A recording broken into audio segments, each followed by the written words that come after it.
Have you ever really looked at your dinner plate and wondered what its story is? I don't just mean where the ingredients came from, but the hidden history of power, of conquest, and even revolution that made that meal possible. Let's dig in. Because what if I told you that every single bite you take is actually a taste of a long-gone empire? That the simple choice between different kinds of bread or the spices in your favorite dish, what if that carries the echo of ancient political struggles? It all really boils down to this brilliant, simple idea from historian Amy Singer. For literally millennia, the ability to control food, to feed your armies, your courts, your cities, that was the ultimate source of power. Food wasn't just a footnote in history, it was right at the center of the action. So to really see how this worked, let's go way back to the foundations of the very first great empires. Their power wasn't just built on stone and steel. Nope, it was built on something much more fundamental: grain. Just think about it for a second. If you want to run an empire, you need to feed massive armies and a huge, sprawling bureaucracy. What's the most efficient way to do that? Grain. It's packed with calories, you can store it, you can transport it. Securing a steady supply of barley and wheat was basically job number one for any aspiring emperor.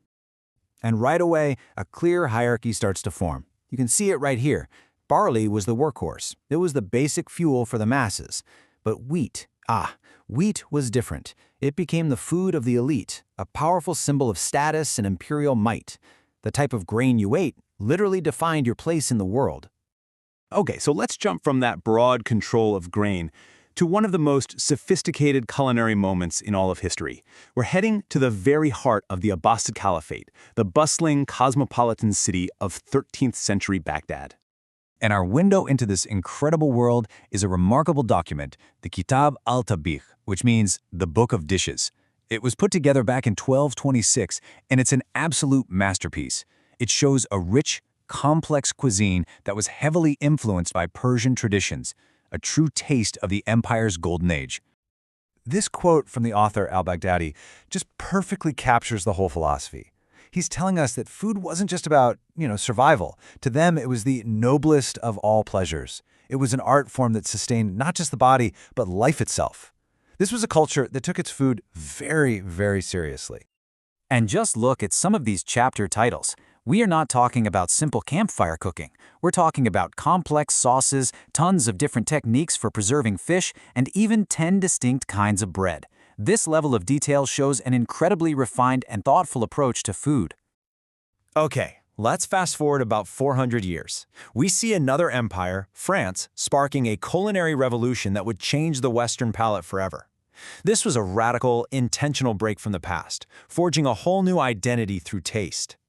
Right around 1650, French chefs, and we know this from groundbreaking cookbooks like Le Cuisinier François, basically decided the old ways were done. They set out to create something totally new, a modern cuisine that would become the global standard for fine dining for centuries to come. So, how'd they pull it off?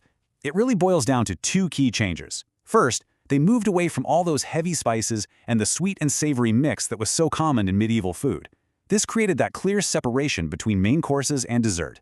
Second, they perfected fat-based sauces thickened with flour, the roux, which is the foundation for everything from bechamel to velouté.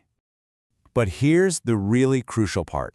While the aristocracy was dining on these incredible new dishes, the story for the rural poor was completely different. As agriculture shifted to growing cash crops for export, their diets actually got worse. They became less varied and often led to widespread malnutrition. Two different worlds, both fueled by the exact same system. And that brings us to the 20th century, where the pace of change just accelerates like crazy. Now we're talking about empires that aren't just political, but cultural and corporate, and they're shaping what the entire world eats. So after World War II, as all these colonial empires started to crumble, dozens of new nations emerged. And a key part of building a new national identity was defining a national cuisine. It was a way of saying, this is who we are, this is what we eat. It's an idea that feels ancient, but it's actually really modern. At the same time, industrial food was meeting the needs of a new global workforce, and instant ramen is the perfect example. It was cheap, it was convenient, it was easy to adapt, and it became an absolute staple for busy city workers from Seoul to Sao Paulo, a true food of globalization. And then, of course, there's the rise of American fast food. Its cultural power is just perfectly captured in this quote. The burger joint became the standardized, predictable landmark, a kind of culinary star map that guided people across the country, and eventually, the whole world. This whole phenomenon became so powerful it actually got its own term in sociology, McDonaldization. And it's the idea that the logic of the fast food restaurant, speed, efficiency, uniformity, wasn't just changing how we eat, it was starting to reshape everything from education to healthcare. But history is always a story of action and reaction, right? In response to this dominance of global fast food, people started to push back. Counter cuisines began to spring up, movements like farm-to-table and slow food. They celebrated local ingredients, regional traditions, and a totally different way of thinking about our meals.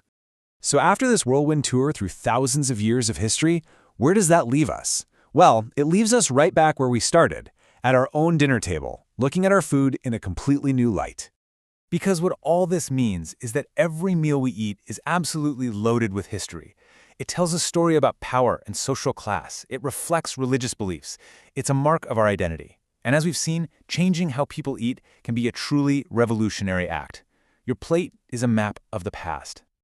So the next time you sit down for a meal, whether it's a simple bowl of ramen, a hamburger, or just a slice of bread, take a second, look at what's on your plate, and ask yourself, what story is this food telling me? Whose empire am I tasting?